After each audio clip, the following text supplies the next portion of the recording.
You're tuned into All2ReelToo. Be sure to subscribe, download, share the show with a friend, and stop by All2ReelToo.com for our social links, Patreon, and TeePublic store info. Hi, I'm Chris. And I'm Jeremy. And I'm Fergal. And we're from Movie Smash. Comic book movies are having a golden age right now with the MCU. Movies based on comics aren't necessarily a new thing, but they're a big thing. Join us every other Tuesday on Movie Smash. We explore these movies and find some hidden gems. Every other week, we revisit some of the best. And some of the worst movies based on comics or graphic novels. Was Green Lantern as bad as you remember? Heck no! Is Time Cop the most accurate time travel movie ever created? Absolutely. Was Mystery Men way ahead of its time? Should they be revisited? Should they be forgotten? Join us on Movie Smash and find out. Listen wherever you find your fine podcasts.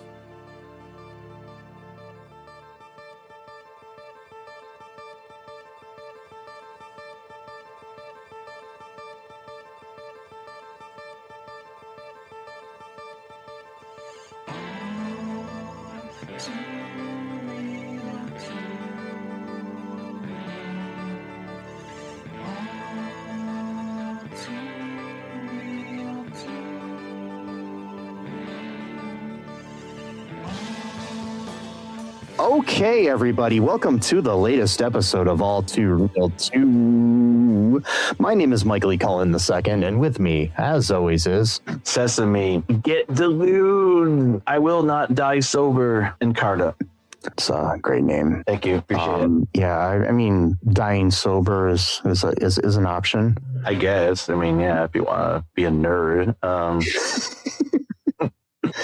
Dying, you know what? It would be even better if you could just not die. Now that would be cool. Who knows? They might make the technology soon, and we'll all just be slaves for life. And we'll be immortal, but we won't really have a good life. They'll just keep us working until we don't die. So, and then we'll be ruled over by technocrats who spend all of their days going on social media making dumb jokes instead of spending the billions of dollars they make actually doing cool shit, like this guy, who also did a bunch of cool shit and bad shit with his money, not even close to billions of dollars though. And if anything, he actually worked for his money. I mean, he did horrible things, but it took effort to do what he was doing. So that's kind of said something, because nowadays you don't need to do any effort.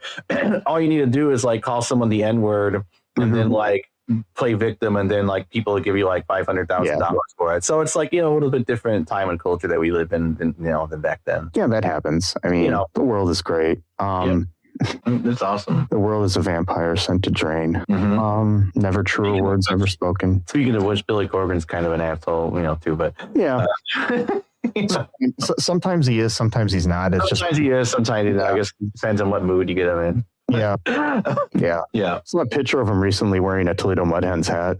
That's cool. Yeah, but like the post that he had up, he was like at some kind of like arcade with his kid, and he was kind of complaining about being there. But he was wearing a Toledo Mudhens hat in the image. Wow. But I think it was just basically he wasn't complaining about being with his kid. He was complaining about being at the arcade. Right. Yeah. So yeah. Okay. But that's okay, because he wrote some of the most formative songs from my youth. Yes, 1979. Good one. Yep. That's a good one. I like that one. Yep. So today on the show, speaking of horrible people, and debauchery and taking advantage of people, we are covering the film The Wolf of Wall Street in our based on a true story sort of review here. They're old school. Going old school, all too real. Yeah, the very first one when we just did a biography film, so we're kind of doing that a little bit. Yes. This movie came out in 2013. It was directed by Martin Scorsese. The Internet Movie Database logline here for it is based on the true story of Jordan Belfort, from his rise to a wealthy stockbroker living the high life to his fall involving crime, corruption, and the federal government. Yeah. Like I said, it was directed by Martin Scorsese. I'm not going to go over his who he is, because most people know who he is. He's only one of the most well-known filmmakers of all time. It was written by Terrence Winter, who is also known for being a producer on The Sopranos and Boardwalk Empire. He wrote Get Rich or Die Trying. He was a co-producer of Sister Sister with Tina and Mary Mowry. Right. Yeah. So, they're all kind of the same thing. You go like down to like the metaphor, you totally see how it's the same. There was that episode there was an episode where the twins decided to, bilk a bunch of old people out of their money and stuff. Yeah. I think that was episode 20 of season 2. I'm just making. Don't want to get accused of false information, but and it's based on the book by Jordan Belfort. Mm-hmm. Yes, and this film stars Leonardo DiCaprio as Jordan Belfort, Jonah Hill as Donnie Azoff, Margot Robbie is the made up name Naomi Lapaglia, based on Jordan Belfort's real wife, who was named something else. Matthew McConaughey as Mark Hanna. Kyle Chandler. I almost said Child Candler. Kyle Chandler is Agent Patrick Denham, based on a real FBI agent, not named that. Rob Reiner as Max Belfort. Jon Bernthal as Brad, based on somebody that's not named Brad. Jon Favreau is Manny Riskin, and others. Yeah. Joanna Lumley is Aunt Emma. Cristin Milioti is Teresa Petrillo, who is not really named that, but based on Jordan Belfort's first wife. So yeah, we got a bunch of other people in this, like PG Byrne and PG Byrne, PJ. I keep saying PJ Byrne. Wow. Kenneth Choi and others. Yeah, like I said, this is the story of Jordan Belfort, his rise and fall. Yeah. Yes. So what's your thoughts on this movie? Love it. Yep. Always been one of my favorites since it came out in 2013. I probably have seen this, at least a dozen times. It's a long movie, so I can't watch it a lot, but I'd say about 12, 15 times, including the 2 times I've watched it in the last week. Mm-hmm. I like it a lot. It's probably one of my favorite Scorsese films. My favorite is Goodfellas. Yeah. Really, and this is very much kind of like Goodfellas in a lot of ways. It's a very similar style of film. Yeah, the way it's told and everything. It's kind of like if you like Goodfellas, you might like this movie, or vice versa. A lot of people hate Goodfellas, though. It's just weird. Really? Yeah. Okay. I've run into a lot of filmmakers that just don't like the movie for some reason, and I'm like, I don't know why you wouldn't. I mean, even some people I really like one of my good friends, Gabe, who's a filmmaker, he hates Goodfellas. So, yeah, he doesn't. I can't remember what he said Scorsese's best film is, but he doesn't like Goodfellas. So yeah, and I mean, I like Scorsese. I think he's a little overrated sometimes, but he's still good. It's like sometimes it's like a little much. I watched one of his early films the other day. It's about 6 minutes long, and it's called It's called The Big Shave. Yeah. And it's just a video of a guy going to his bathroom and shaving with a razor, lathering up with, shaving cream and everything, and then shaving, and eventually he's just bleeding all over. There you go. That's the whole movie. Yep. That's the whole thing.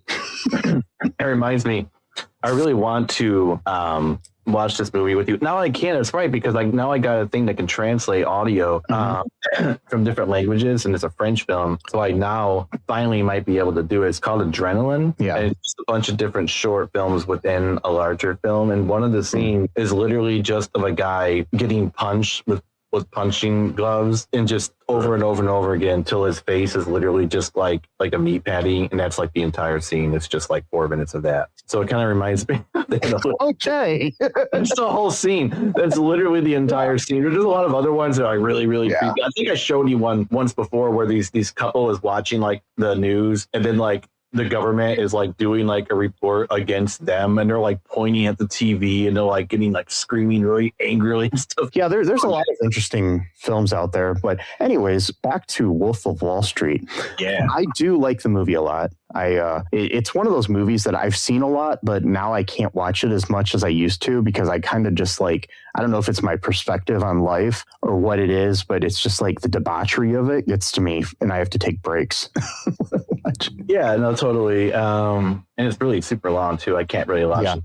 It's almost 30 hours long. Yeah, it's pretty damn long. Yeah, I know what you mean about the debauchery stuff. It's a little bit it's okay for a little bit, but it's I think way too many sexual scenes. It's like we get the point. Like, you don't need to drive home the point that much for people to understand it. I think like reduced it by about 50%, and I think it would have been okay. But whatever. Yeah, and it's not just the sexual stuff too. It's like the drugs, throwing little people and bullseyes and just treating them like they're not humans, and like having a full-on conversation about them when they kept referring to little people as it. I didn't really like that too much. Talking about how they could throw them, like it's like this whole detail of like how they're going to use little people at their party by the end of the week, and like literally just having like a group meeting, like, and that's the whole thing. It's just about like what. Yeah, I didn't like that scene at all. What ended up happening too is all they ever did was talk about this stuff. They did have little people at some of their parties and stuff, but they never did what they showed in the movie. So no, they only had that one scene in the very beginning. Yeah, I know that was supposed to be like in reality that never happened. So okay. Yeah. So, I mean, all they did was ever discuss possibly doing that stuff. They never actually did it. Yeah. A lot of the stuff is exaggerated, but I understand. Yeah, I mean, it's a movie. It's not going to be. And plus, too, it's based off of Jordan Belfort's own autobiography. So take that with a grain of salt as well, because he's obviously known for tall tales and things like that. So you're getting a movie that's secondhand of a secondhand, you know what I mean? So, but it's still a good movie. Don't get me wrong. I mean, like, he'll be ever called the Wolf of Wall Street either. So he was never called that. No, he called himself that. So. Did he refer to himself as that, or was it just in the book? Yeah. Okay. Yeah. So he was like his own nickname. Okay, great. That he gave himself. That's not pathetic. He is an interesting dude, though. I watched some interviews with him talking about like Bitcoin and cryptocurrency. He's basically, I think he basically says like Bitcoin's basically a scam. He's like, I know what a scam is because that's what my whole living was for a long time. It's like, it's like so like according to historyversushollywood.com, Jordan Belfort, was he really known as the Wolf of Wall Street? No, at least not according to the former co-founder and president of Stratton Oakmont brokerage firm, Danny Porish, who is named Donnie in the movie. Why did they change it like that? I mean, it's like...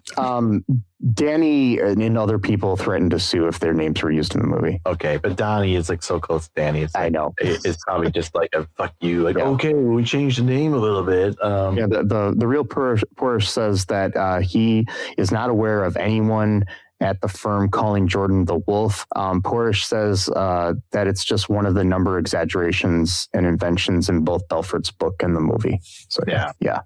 So but the thing is, Danny Porish actually did marry his cousin, but anyway, so I figured that part wouldn't be made up because it's such like a very specific thing. You know what I mean? Like it's a weird thing to lie about.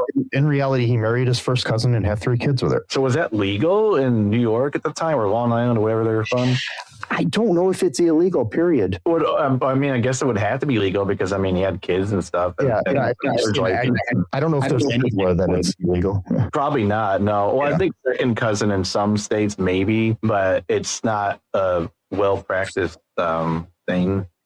Yeah, I mean, my cousin married his second cousin. So, Biologically speaking, though, there's not much of a chance for like birth defects and stuff like that when it comes to second and third cousins. The only reason why I know this is because of watching the Community episode that's all about Garrett marrying his second cousin. Yeah, but this is his first cousin. Like, that's what I'm saying. There is a much greater chance of like some kind of like physical deformities or like maybe like a mental like cognitive issue or whatever. But I do love his justification for that was that quote in the movie, my cousin grew up hot. And so all my friends were trying to fuck her and I wasn't going to let anyone fuck her. So if anyone was going to fuck my cousin, it would be me out of respect. That's a verbatim quote from the movie. Yeah. Respect, Yeah. I guess the legality of marrying she was pretty hot though in the movie. Yeah. So the legality of marrying your cousin varies by state. It is legal in 18 states with 32 states while 32 states prohibit it or have restrictions. Even in states where it is legal, the practice is not very common, according to Wikipedia. I would think not. Yeah.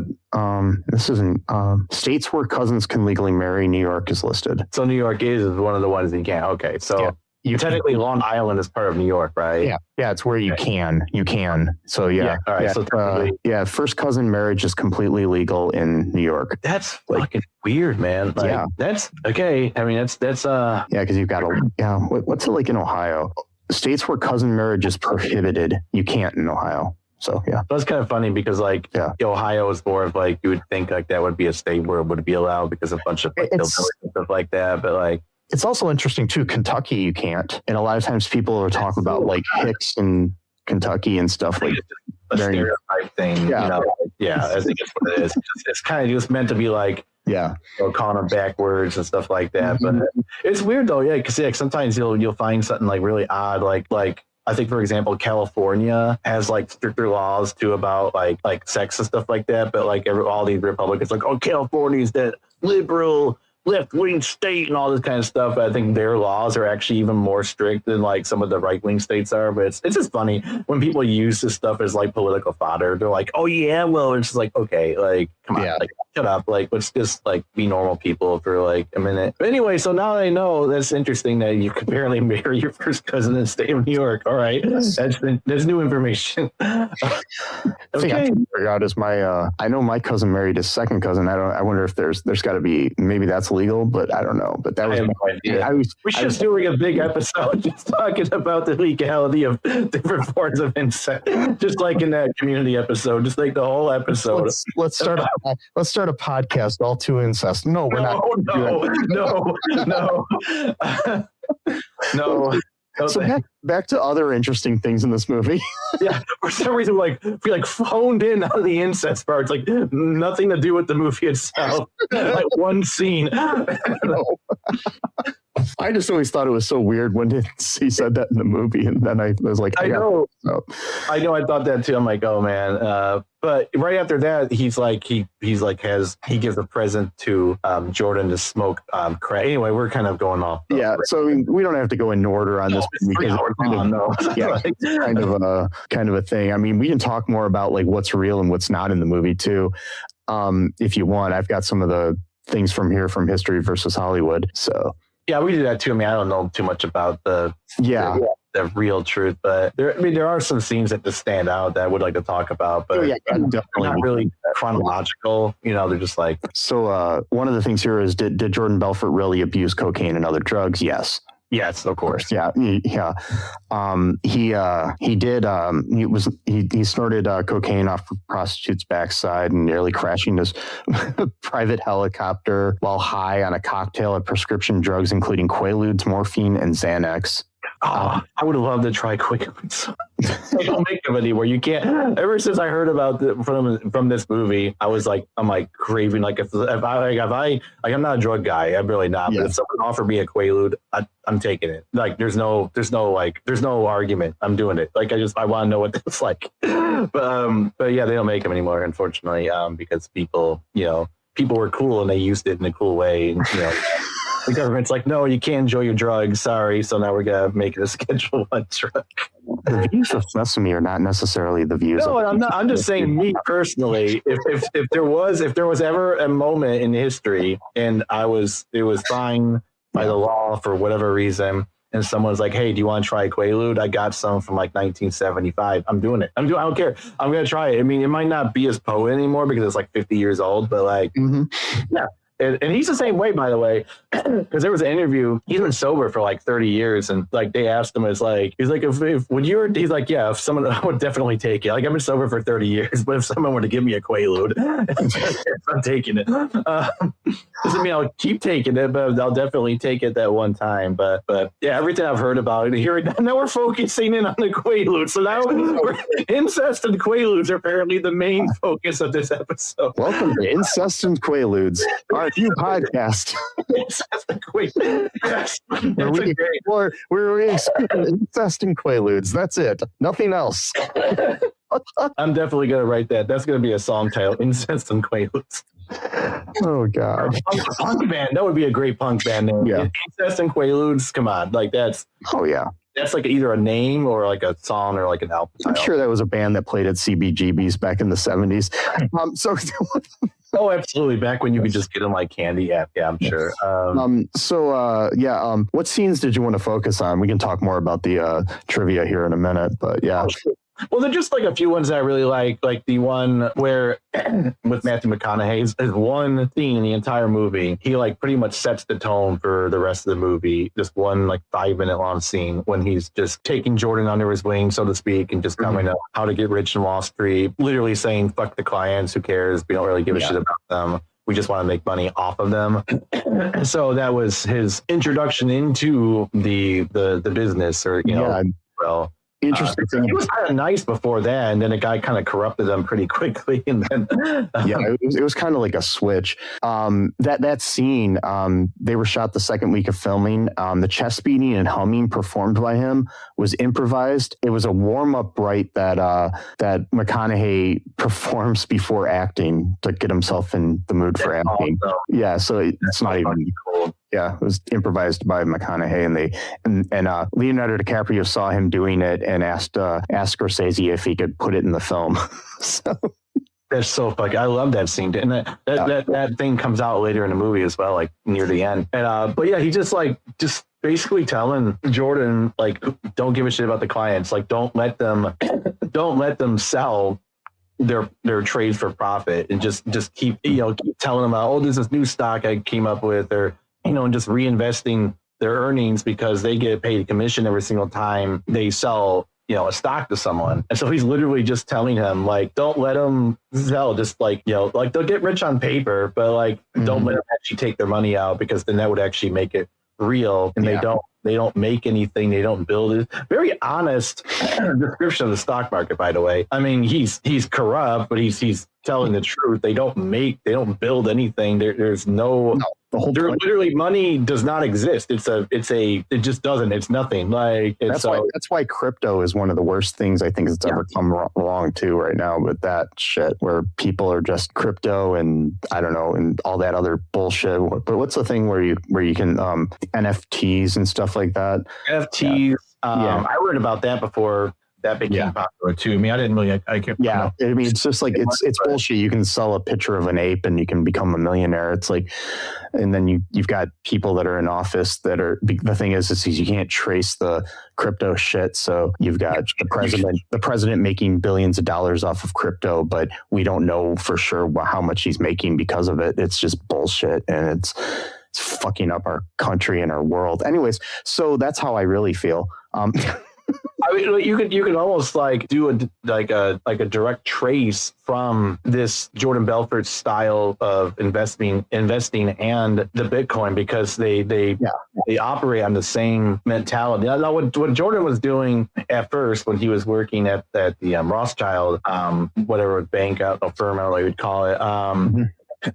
It was legal. It was very unethical, but technically what they were doing was legal, because they weren't like, as long as you don't tell the person that they're definitely going to make money from this, you're not breaking the law, because you're not making a promise to them. Yeah. Or you could say stuff like, this could quadruple your earnings. This could, you could say things. I mean, it's unethical, but you're not breaking any laws. But once the Rothschild, the firm shut down like a month after he started working there. And then he applied for a job, at least in the movie, he applied for a job at this like really shady investment thing, like in a strip mall. And they just trade off these things called the pink sheets. Now you can do it online, but back then you actually had to literally order these pink sheets or call, a broker who would be willing to sell these. And they're usually the shady brokers. Like you wouldn't be able to go to like a real investment firm and say like, I want to invest in something that's like 2 cents a share. Like, no, I'm not gonna let you do that.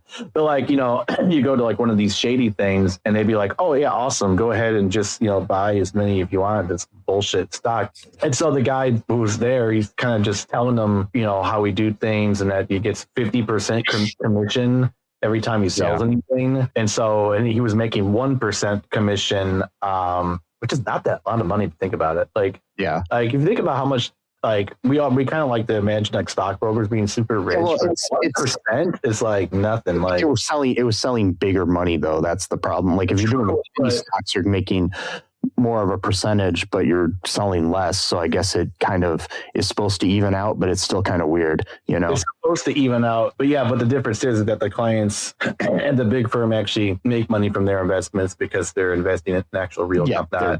They're investing in you're investing in something like Apple or something that actually will make money as opposed to, Joe's Crab Shack or something, Joe's Crab Shack was actually a restaurant chain. I'm sorry, I was just making something up, but Joe's. Right, I was like, wait a minute. I was like, wait, it's an actual company. That might have made you money, but yeah. I mean, if you owned it, yeah. Excuse me, but I had actually did this once in like 2016, something like that. Just on the lark, I invested like $10 into some like useless penny stock. I didn't think was going to go anywhere, but it potentially could have. And this thing, I was tracking this thing in real time, but I was also at work, so I couldn't do it all the time. This thing jumped like 120% within like the 10 minutes that I was like having to work on the project and I couldn't get to it, and then it like dropped back. So like if I had sold within that time frame, I would have made like an extra $20 or whatever. But that's literally how volatile these stocks are, though. Like you have to be watching them all is basically all it is, in my opinion. It's gambling. It's a form of gambling. It is. It's you have a little bit more control over it, and a little. I mean, like a little more control, not much. And that's how. But like most people, like there are people who do trade penny stocks, but they are like watching it like all day long. Like they don't just like throw in their money and then they go off and do whatever. Like they are literally like all day long. Like they'll sell it at a certain. So it's like a job for them basically. Like the most people though who buy penny stocks aren't doing that. They're just putting their money in there and hoping that's going to make them a bunch of money. Like they're not staring at computer screens all day. And you got to be really smart mathematically too to actually know how to trade penny stocks, because again, because they're so volatile, you have to be pretty good at math or pretty good at predicting patterns and stuff like that. So if you do know what you're doing, you could actually make a lot of money trading penny stocks. But like if you're just like a regular dude, probably not going to make anything. But like that was what he started doing. Then he started making a bunch of money selling these worthless stocks to Postman. That was what was his boss. There's always Postman selling. I was going to make a song title once called Selling Penny Stocks to Postman. Still haven't written it yet, but it's a good song title. And he was making at one point $72,000 a month, according to the movie. And that's when he meets Donnie for the first time. And he's like, if you show me a pay stub for $72,000, I'll quit my job right now and I'll work for you. Yeah. He just like hired himself essentially. Like he wasn't even saying he was looking for like workers or he's just like. Yeah. In reality, where is it? They basically the wives introduced them to each other or something. So like in real life. Yeah, that makes sense. I mean, it was like I had it a second ago, but I lost cousin wife and it's like I think his cousin wife and his wife or his Watson. I don't know. We'll just call it cousin wife. Cousin wife sounds fine. I mean, not. I mean, like, it doesn't sound fine, but the word for our purposes. No, let's not get back onto the cousin thing because it starts going off the rails again. We're not going to talk about cousin wives anymore. Or quaaludes. Yeah. No cousin wives or quaaludes anymore in the conversation. So, they that's not how they met. But anyways, we talk about, they start getting into drugs and stuff in this movie and everything. A little bit of trivia here. What they were actually snorting was crushed up B vitamins. Okay. That was made to look like cocaine. That's what they were all snorting when they filmed the movie. Is that like too much though? B vitamins? Wouldn't that hurt them if they're doing that too much? Or so funny you mentioned that. Jonah Hill claimed that he eventually became sick with bronchitis after so much inhaling and had to be hospitalized. Yeah, because you're snorting anything. You're snorting anything. It's gonna fuck up your nasal cavity, and then your throat's connected to your, I remember watching an interview with DiCaprio, and he was talking about it, and he says they would actually get so hyped up because B vitamins gives you energy. Right. Yeah. So it was almost like they really were on cocaine. Well, the thing is, your body can mimic drugs, and depending on what you like. For example, like there's a thing called a runner's high. You know, if a person runs for a real long time, they will have a similar high to a drug, but it's much cleaner. And you don't have like a hangover afterwards. Same thing too with like really long, prolonged sessions of meditation. Now I'm really going off the rails here just for a moment. We know one of the guys who discovered acid. There was like, I think there's like two guys in America. I mean, the original guy was like German or Swiss, I think. But like in America, I think there was like two main dudes. One of them, he went to pursue, drugs and things like that, how acid could like affect the brain. We're talking like LSD. LSD, sorry, yeah. Talking about like Timothy Leary or what's that? You talking about like Timothy Leary or no? This is someone else. There was another guy who went the opposite way, where he went the more like meditation route or whatever, and so or maybe it's MDMA. Maybe I'm mixing up too. But he went the other route where he wanted to do an experiment to see if the human body could get high based off breathing techniques alone and not take any drugs. And so he just took these people, his very first control group, I guess you could call it, and they would go out to the beach, because it's California, Malibu or something like that, and they would do these really fast breathing exercises for like 6 straight hours. I'm talking like really like that kind of breathing. Yeah. And then like when they got to like this 4 or 5 hour mark, like some of these people legitimately started freaking out like they were on like acid. So like your body can literally make you high if you like do certain things without actually taking drugs. I don't know why I just thought about that, but because LSD was created by Albert Hofmann, who was a Swiss chemist. It was by accident too. He was trying to make something else. Like he was trying to make like something to do with like yeast infections or some shit. Yeah, it was Hoffman ingested LSD. It was an accidental discovery. He synthesized LSD in 1938 while working. He aimed to create a respiratory stimulant, and he created LSD by mistake. Yeah, because of the ergot, I think was one of the fungi he was working on or something like that. And then interesting stuff. Anyway, it's good to know that they were storing vitamin B. Yeah, they. It's interesting. So other little trivia here that we can get into if you want to. Sure. A female employee really let them shave her head for $10,000 to pay for breast implants, and yes, that did happen. Oh my God, of course. Yes. Was Jordan Belfort's Quaalude dealer named Brad in the movie based on a real person. It says, yes, the character in the movie, Brad Bodnick, who has a goatee and is portrayed by Jon Bernthal, is based on Jordan Belfort's real-life Quaalude dealer, Todd Garrett. In his memoir, Jordan claims that Garrett sold him approximately 10,000 Quaaludes. Wow. Yeah. Throughout his life, I mean, basically, like, wow, that's a lot. That's a lot of Quaaludes. Yeah, it says there was never a chimpanzee in the office. Oh, I forgot about that part. That was just like a small part, too. Yeah, he did crash his helicopter in his yard. He was flying his private helicopter while high on Quaaludes and nearly crashed it in his yard. Yeah. He also didn't have a pilot's license, so I mean, I didn't think he did, but I mean, I figured in the movie it looked like he was like training, so like maybe that was okay, but you're not supposed to be high. No. Flying a helicopter. And he was actually arrested for crashing. He crashed a car while high on Quaaludes, on expired Quaaludes. But according to Belfort, the car wasn't a Lamborghini like in the movie. It was actually a Mercedes. Okay. And the weird, because in the movie he said Ferrari, but then it was actually a Lamborghini. I'm like, okay. Yeah. Why would you do that? Whatever. But I think I just got mixed up on the type, or maybe that was a later car. Maybe he bought another car. Yeah. It's a white Lamborghini. God, I can't. Yeah. It'd be cool if he had a DeLorean, though. He can go back in time and buy more Quaaludes, so he can just like stock them up. DeLoreans were horrible cars. I know. But it was really cool looking in the. There's a really interesting documentary series about that on Netflix, by the way, too. I've watched it. It's really interesting. Yeah. Did Danny Porsche really swallow a goldfish? Yes. Oh no, gross. So I did read in the movie they actually had somebody from PETA on set while they were doing that scene to make sure that he didn't actually swallow like a real fish. Basically what they did, Jonah Hill put the goldfish in his mouth for a couple seconds and took it out, and they put it back in the bowl. Yeah.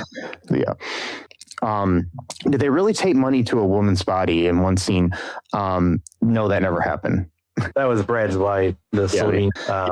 In the scene in Wolf of Wall Street, Danny Porsche says, I never taped money to boobs. The real Danny Porsche says, according to Belfort's member, the event did happen, but Porsche wasn't there. So it did happen, but Porsche wasn't there. Okay. So, yeah. All right. Interesting. Yeah. And they really did basically kind of invest in Steve Madden and kind of fuck him over, and then he tried to fuck them over. Well, it kind of went both ways. Yeah. They owned in the movie, they owned 85% of the company. Yeah, it says, yes, as shown in The Wolf of Wall Street, Steve Madden had been a childhood friend of Belfort's partner, Danny Porsche. Their fondness for drugs and alcohol reunited the two of them. During the initial public offerings of his footwear company, Steve Madden Limited, Madden acquired a large number of shares of his company, which were actually being controlled by Belfort and his firm, Stratton Oakmont. Once shares became available to the public, Stratton Oakmont got down to business of selling them to unsuspecting suckers, billing Madden's company as the hottest issue on Wall Street. Belfort's brokers in turn drove up the price. Eventually, Steve Madden was to sell off the shares when the hype was at its peak just before the stock began its inevitable decline. Similar to what is seen in the movie, Belfort still maintains that Steve Madden tried to steal his Steve Madden shares from him. However, Jordan Belfort did make approximately $23 million in 2 hours as part of the deal with Steve Madden, who would later be charged as an accomplice to Belfort's scheme. Steve Madden was sentenced to 41 months in prison and was forced to resign as CEO of Steve Madden Limited. He also resigned from the company's board of directors. However, he did not leave the company entirely. He kept his foot or shoe in the door by giving himself a title of creative consultant, for which he was well compensated even while he was in prison. Yeah. Yeah. I mean, there you go. It's like this stuff is like easy money. It's like, I mean, it could corrupt anyone. Like I've thought about it a few times. It's just like doing something really stupid, like just getting on a trend before it actually happens and then make just a bunch of money. I wouldn't get to the point though where I'm like actively hyping up a stock, and because that's what pump and dump scheme. So that's like the main thing that Stratton Oakmont, his company, would do, is that they would, it's a scheme called a pump and dump. So you buy a bunch of shares of a company, like a worthless company, you buy up like 80%, it's like a huge amount, and then you get people to pump up the idea, so people start talking about it, and it gets in like the newspapers and the press, now pretty much on Twitter or X or whatever, and more people start talking, more people, so it starts thing going, people start buying the stock or the coin or token or whatever it's called. They gets pretty high or high enough. Boom. Once it gets to a certain part, the people who own 80% of the thing, they sell it, and now the people are left with a useless stock, and it's called a pump and dump. It's highly illegal, absolutely illegal. It's like prison for doing that shit. And I mean, it is just fair to know that Steve Madden was founded in 1990, the company, and it's still in existence. So I mean, I've heard of it. Yeah, I mean, I had no idea that this. I've seen like in malls and stuff, Steve Madden stores. Like they used to be bigger than but there's right now they currently, as of 2023, have 255 locations. Yeah, I mean, and SteveMadden.com. The total assets.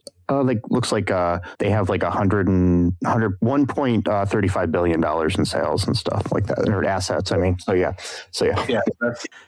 that's a lot of money. Yeah. So they were there. What they did with Steve Madden was even more daring, because before they would just pick any company that they wanted to just pump up, and then they would just get the commission fee. But this time they were actively buying the shares of the company. So technically what he was doing with Investor Center was still legal, even though it's really unethical. And what he was doing was still allowed by the law. Like you're allowed to sell people shitty stocks. Like that's not against the law, as long as you don't make a promise, like an exact promise, like you're going to make money from this. If you don't say that, you're fine. Like you're still like a piece of shit, but like you're not doing anything illegal. It's when you actively start buying the shares of the company that you know is dog shit, and then you're pumping up that company to make it seem like it's actually good, and then you get other people to buy the stocks, and then you sell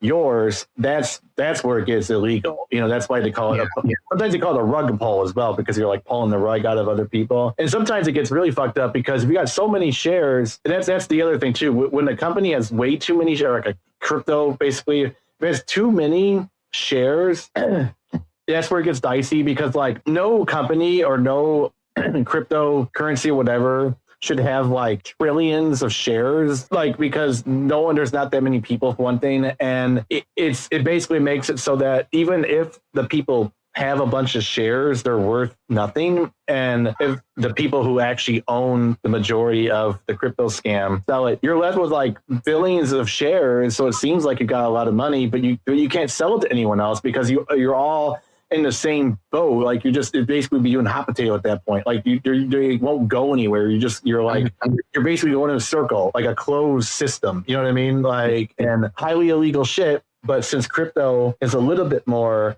I mean, you can still track crypto if you really want to. You could track crypto, but they don't want to, obviously, because they're making money off it too.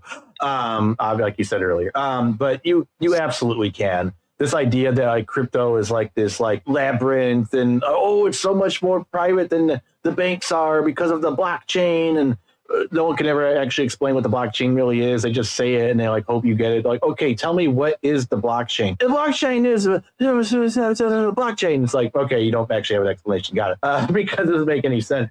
But their whole argument, though, is basically safety in numbers. I mean, that's what you would call it. I mean, that's the only thing that you could really describe it. Their whole thing is that since every transaction on Bitcoin or any cryptocurrency is a public transaction, then basically the law will never find you, because there's billions of people, and it's like, but that doesn't make any sense though, because there's billions of people who have bank accounts. So like, how is making your stuff public more private? Like, it doesn't make any sense. You know what I mean? Like it's like, but that's how they try to convince themselves and other people. They try to convince like opposites, like, no, having things public actually makes it more private, because other people are doing it's like a riot basically. It's like, since there was like 700 people in a mob, the cops might not pick out your face. What kind of argument is that? Like, interesting thing is, so Steve Madden in the movie was played by Jake Hoffman, son of Dustin Hoffman. But he was also childhood friends with Jonah Hill. They grew up together, so just like their characters, they were childhood friends. That's great. Yeah.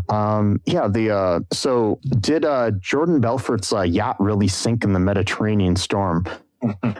Yes, in real life, Belfort's 167-foot yacht, which was originally owned by Coco Chanel, sunk off the coast of Italy when Belfort, who was high on drugs at the time, insisted that the captain take the boat through a storm.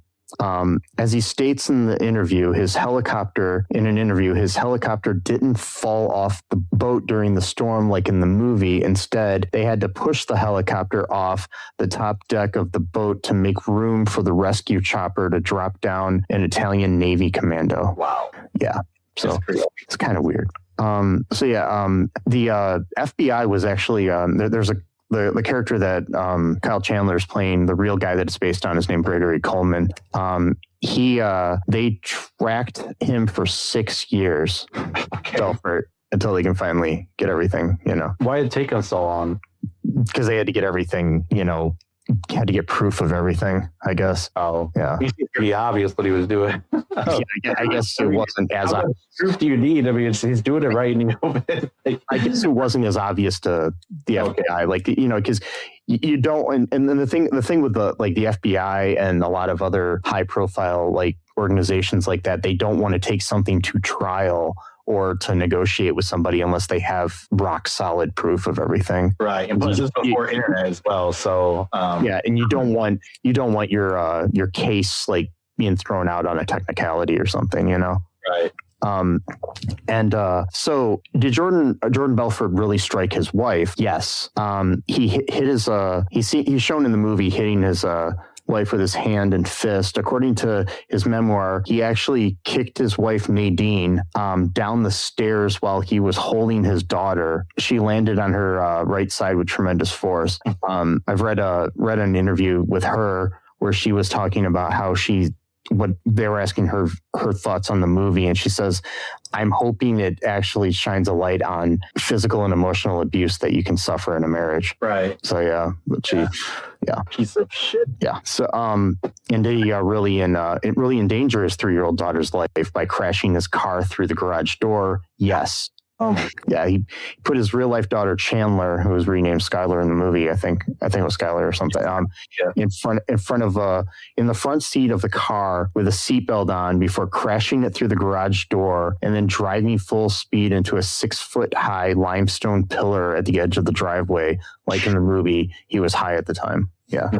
And interesting thing too to know of trivia here too is that the book was written because when he basically, so his punishment, he was finally arrested in 1998 for money laundering and securities fraud. He was sentenced to 4 years in prison. This was after agreeing to wear a wire and provide the FBI with information to help prosecute various friends and associates. Mm-hmm. In the end, the true story reveals that he served only 22 months in a California federal prison, and his cellmate was Tommy Chong of Cheech and Chong fame. That's awesome. Who was serving a 9-month sentence at the time for selling bongs. Yeah. And Tommy told him, so Tommy Chong was the one who told Jordan to write a book. So we wouldn't have Wolf of Wall Street if it wasn't for Tommy. Yeah, exactly. We wouldn't get this movie without. That's great. But I mean, I also want to mention that the place where he served was basically what they refer to as like Club Fed, where it's like rich people prison. It's not. Yeah, it's basically there was I guess tennis, basketball courts, foosball tables. Like you're basically just hanging out it was like hanging out at camp or something. It's like what the fuck. Right. Rich people don't get punished. So not in this world. Yeah. Danny Porish actually, it looks like served more time than Jordan Belfort. Yeah. Spent 39 months in prison for his part. Oh, wow. Whereas Belfort only spent 22 months. Right. Yeah. Yep. That's fucked up too. Mm-hmm.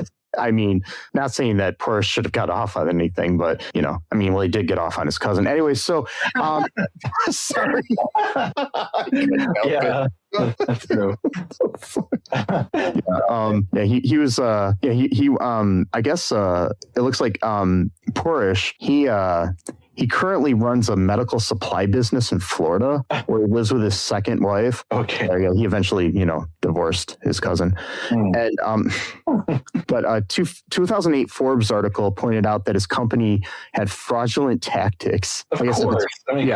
And which including trying to pursue people to order diabetic supplies and getting them to provide information about their physicians that could be used to bill Medicare. A number of complaints surfaced accusing Porish's company of sending unsolicited packages that were accompanied by unexpected Medicare charges. So basically Medicare fraud. Medicare fraud, yeah.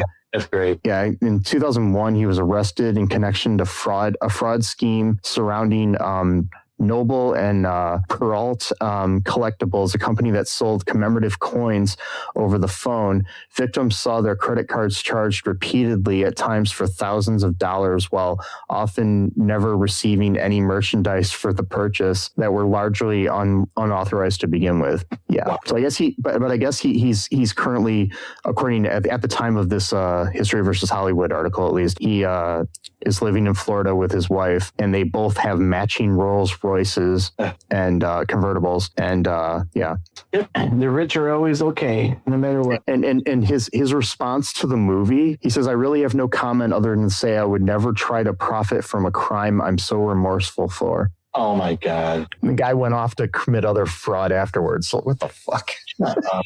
Yeah, fuck off. Yeah, fuck you. Yeah, I don't know. Any other things you want to talk about in the movie? Oh, just like a few things. Like there's the scene where the yacht, mm-hmm. and like there's they're like in the middle of this huge storm. Mm-hmm. At one point, he's freaking out. Donnie's having a full-on panic attack, and Jordan keeps trying to get his attention. And he's like, "What?" He's like, "Get the ludes. I will not die sober. Get the ludes." Really cool echo effect I got in the machine here. I wanted to take advantage of it. Yes. Much like how Donnie took advantage of his cousin. But anyway, Jordan took advantage of the Quaaludes and, all that jazz. But he's like, yeah, I will not die sober. I want to get high if I'm going to die. Well, that rhymed. There's another trivia thing. Did that plane actually get exploded when I was going to pick them up from the accident before the Italians got there? Yes, but it was a different day. Oh, okay. And Jordan didn't see it happen. So these poor people died trying to save this rich asshole. Like, fuck you, man. Like, yeah. I hate these people. I hate these people so much, man. I mean, it's nice not just that they get rich. I mean, that's also, they're fucking people over by getting rich, but it's just like the debauchery and this total. I will say for his part, all the money that he's made from the book and the movie, Jordan has been, I don't know if it's because he's court ordered to or what, but any income he's had from that is going to the victims. All right. Well, at least maybe he has. I mean, he's been sober for 30 years, so maybe he has changed somewhat a little bit. He is a motivational speaker now, so I mean, yeah, that was the whole. Oh yeah, there's that scene when he's first trying to get his buddies to join him, his new scam company, and he's like, he really wanted Brad to be the guy because Brad's the one that's like no bullshit and like actually a normal person outside of selling food. He's like, sell me this pen. Nobody else knows how to do it, and because that's kind of the thing. A lot of people assume that you got to do like this really complicated thing, like selling this almost like this like weird code or whatever. And so Brad's like, "Oh, you want to go write your name down on the napkin?" He's like, "I don't have a pen." He's like, "Yeah, there you go." It's supply and demand. There you go. Yes. Like everyone else, because a lot of people they assume that like there's got to be this weird secret code, and it's like, and they're working backwards, going towards the beginning essentially, where it's just a pen, write your name, because nobody would really think it would be that easy of an answer. Basically, in the movie, at least, that's what he does. I don't know if he does that in his real seminars or not, but So there's also the movie. Have you ever seen the movie Boiler Room? It was released in 2000. So it was inspired by the illegal practices of Jordan Belfort's Stratton Oakmont firm. It's a fictional movie, but it stars Ben Affleck, and I think he plays a character named Jim Young, who's kind of a Belfort type character. Yeah. Giovanni Ribisi's in the movie too. Some other people. It's a really good movie. But yeah, you might like that. Other people too. If you like this movie, you might like that movie. It's fictional, but it's kind of the same sort of thing. It's what they call a boiler room, where they're doing this bullshit. Right. Yeah. So any other thoughts or anything about this before we wrap things up? No, I'm good. Just don't take Quaaludes, kids, even if you can find it. And if you do find one, then maybe you can give me some. I'll pay you. And don't marry your cousin, even if it is legal. Just don't do it. Don't marry your cousin. That's a more type of message, right? Again, the statements of Sesame about Quaaludes are not necessarily the thoughts of All2ReelToo.com. Yes, they are. Give me your Quaaludes. Sorry. So, thanks for listening. Be sure to go to All2ReelToo.com and check out our social media. Check out our TeePublic there, where you can get some, merchandise. Maybe we'll do some Wolf of Wall Street merchandise or something. I don't know. That'd be awesome. Check out our Patreon there. You can join at different tiers and help us out. So I don't, have tears. Join at a tier so I don't have tears. Yeah, I like that. I like that. And, be sure to rate the show wherever you can. You can give us a 5-star review on Apple Podcast or Spotify. Comment below the episode wherever you can, like on YouTube or on Spotify. Share the show with your friends, do some cold calling like they did in this movie. Yeah, do a cold call. Yeah, just call up people and try to sell the show to them, try to make 500 calls a day and do that. Yeah. I mean, we won't be able to pay you to do this or anything, but just do it. You know? We won't give you any like 50% commission or anything from any. I mean, we don't have, but I will tell you, if our fans do, what's the word? If our fans come quick, not come quick. What's the word? God damn, I can't think of it. If our fans do the good, I'm like dementia here. If our fans, I guess our fans are our friends. If our fans are able to do what I want them to do, I'll pay you in Quaaludes. No, not really. No. No. Oh. No, just kidding. No, or I'll let you marry your cousin. No, not really. Yeah. No. You really don't have a say in that, depending on which one of the states they live in. There's 18 that they can do it in, though. All say in the world. No, that. I don't know what I'm talking about. So thank you for listening to Incest and Quaaludes. And thank you for the podcast. It's such a good name. Yes. Just, be good to each other, people. Be different, be yourself. Trans lives are human lives. Yep. Fuck Trump, fuck ICE. Free Palestine. Yep. Do it. No human is illegal. Nope. And just remember that I love you. Quaaludes are bad. So is marrying your cousin. Yeah. And until next time, remember that Sesame loves you too. I almost skipped telling people that you love them. So just don't forget that though. Because, but until next time, bye-bye.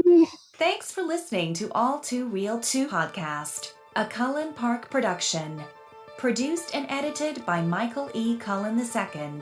Music by Matthew Hawes. Subscribe and share the show. Visit us at cullenpark.com.